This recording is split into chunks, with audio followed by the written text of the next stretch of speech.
कुत्ते की मौत मर गया बाबा सिद्दीकी। मेरे दिल को और कई मजलूमों के दिल को बहुत तसल्ली मिली होगी, क्योंकि उसने बहुतों की प्रॉपर्टी हड़प कर अपनी प्रॉपर्टी बनाई हुई थी। और सिर्फ अपने ही नहीं, अपने बिरादरी वालों की भी प्रॉपर्टी हड़प कर इतनी सारी संपत्ति बनाई हुई थी, ऐसा कहना है केआरके का।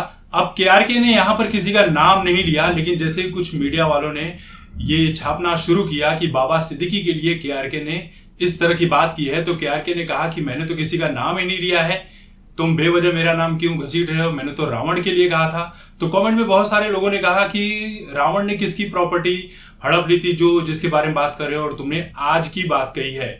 तो ये सारे मुद्दे चल रहे हैं। और देखिए, बाबा सिद्दीकी कोई छोटे मोटे इंसान नहीं थे।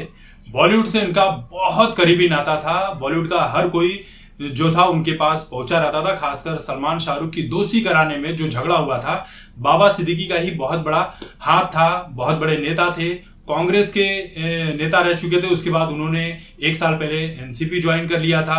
उनके बेटे ने भी एनसीपी ज्वाइन कर लिया था। उनकी मौत के बाद तमाम तरह के लोगों का, सेलिब्रिटी का वहां पर तांता लगा हुआ है। सलमान खान बिग बॉस की शूटिंग रोक कर वहां पर पहुंचे हुए थे।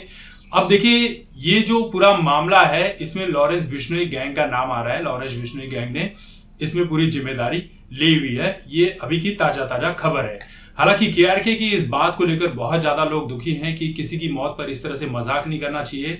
और तुम ये जो बातें कर रहे हो, कल को तुम्हारी भी मौत आ सकती है। तुम लंदन में बैठकर ऐसी बातें करो, जिस दिन मुंबई आओगे तुम्हारा भी यही हाल होगा। तमाम ये चीजें पॉलिटिक्स चालू हो गई है।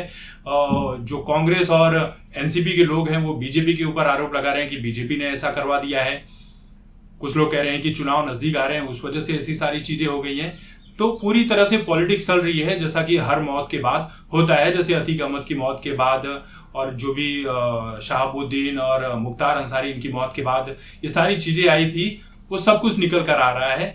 और देखिए, कुछ का तो ये भी कहना है कि दाऊद गैंग ने 2013 में बाबा सिद्दीकी को धमकी दी थी एक प्रॉपर्टी के लिए कि इस प्रॉपर्टी को छोड़ दो, लेकिन बाबा सिद्दीकी ने वो प्रॉपर्टी छोड़ी नहीं, बल्कि पुलिस स्टेशन में जाके रिपोर्ट करा दी दाऊद के खिलाफ। तो केआरके ने ये भी कहा कि ये जो बाबा सिद्दीकी हैं, इनकी दुश्मनी होनी ही थी दाऊद गैंग से। देखिए, जब जब जो दुश्मनी के खिलाफ जाएगा वो होगा। राजन, छोटा राजन जो था, वो भी दाऊद के लिए काम करता था। बाद में जब उसने छोड़ा तो दुश्मनी हो गई। फिर अबू सलेम दाऊद इब्राहिम के लिए काम करता था, उसने छोड़ा, उसकी दुश्मनी हो गई।